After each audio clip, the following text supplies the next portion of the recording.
Welcome to Startup Health TV, where we celebrate the entrepreneurs and the innovators who are transforming health. I'm your host, Logan Plaster, here with my guest, Bill Nordmark, CEO at Enlace Health. Bill, always good to see you. Logan, great to see you, buddy. It's been a while. It has been really exciting to watch your journey as you have helped to make value-based care a reality in healthcare.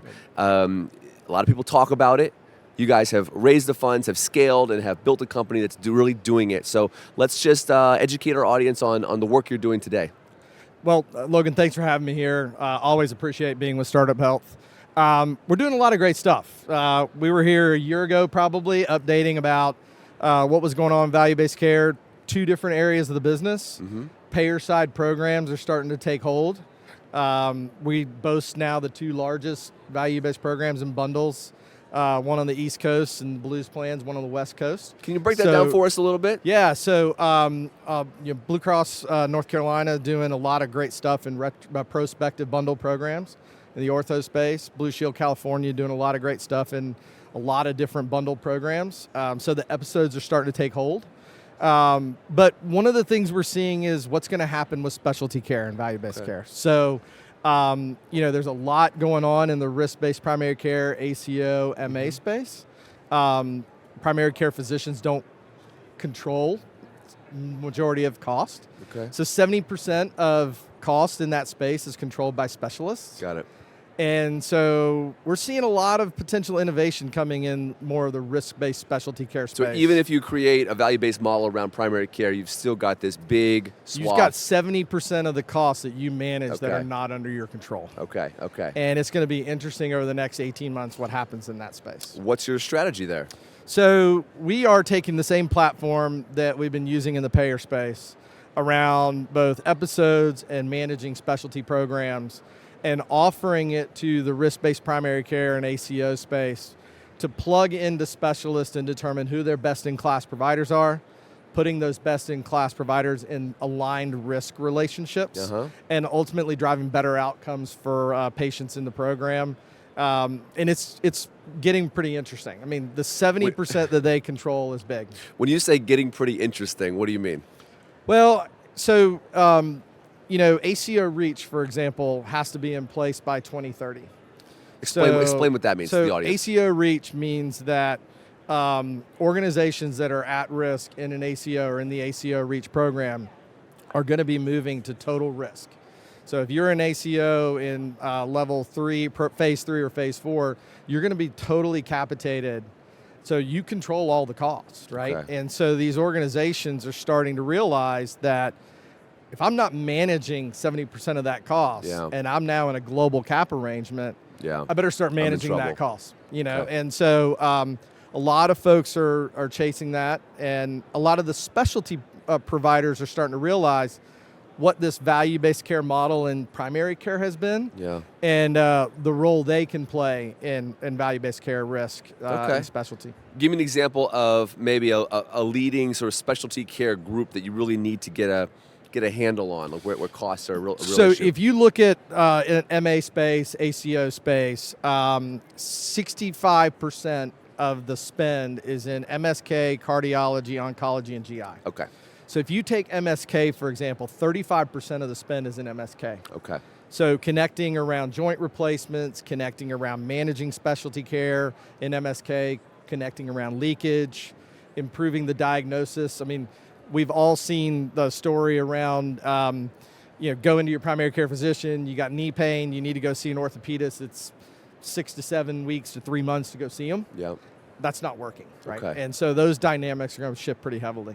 Are we talking about helping to create sort of bundled payments for like a knee replacement? I mean, yes. So it's more so aligned risk, right? Okay. So it's putting the doctors, the specialists, the orthopedic surgeon, for example, in a risk arrangement that aligns with the primary care physician who's at risk. Got it. And we're using episodes to do that. We're using a number of different type of bundle type initiatives. And so that's where we're really excited. The same platform I told you about last year that's been utilized by these organizations in the payer space is now something we can bring to kind of the Medicare, ACO, MA market and risk-based primary care space. Sort of culturally, how are you finding the specialists to be responding to this?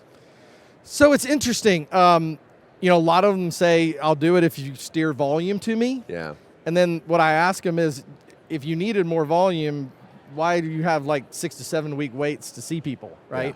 But I think the specialists are starting to realize if they don't get in the game, they're either going to be bypassed, or somebody's going to step in and take that role. Yeah.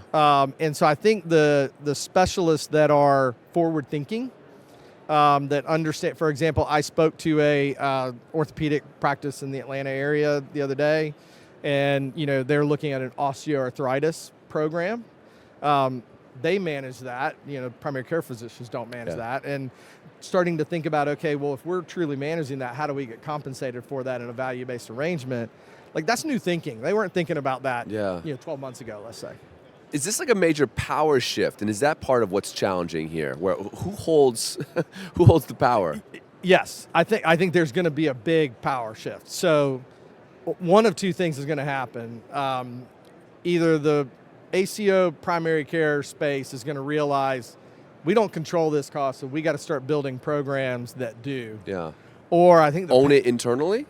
Start probably building it out externally, right? I mean, probably through partnerships. Sure. It's kind of like you and I have used some really cool analogies back in the day when we've done some of the things, and I look at it like the restaurants. Okay. Restaurants don't wash their own table linens and napkins, right? They use a partner to do that. Sure. They compete on the menu and the food and the experience. Well, risk-based primary care organizations are competing on the experience and patient interaction. The specialist is just, a fulfillment point for them. Well, back to the power question. Right now it's like the linen company having more power. So the key is going to be then what happens in the payer space.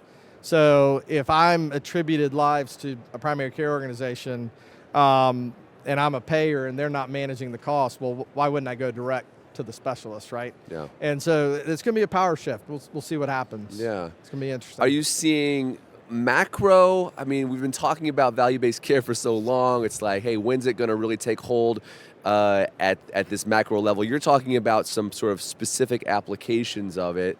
Where are you seeing the conversation going? Here you are at a big conference at a more holistic level. I still think there's a lot of talking around what's actually happening.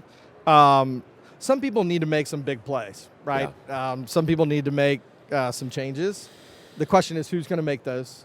I do think that for the first time, I've heard a lot more that CMMI, Medicare can be a catalyst for innovation through these ACO REACH programs, et cetera, and MA programs. And how will the commercial market follow? Yeah. And if that happens, that's going to be pretty interesting. I love the idea of value-based care becoming a catalyst for innovation and not just, being seen as a burden on a fee-for-service world. Yeah.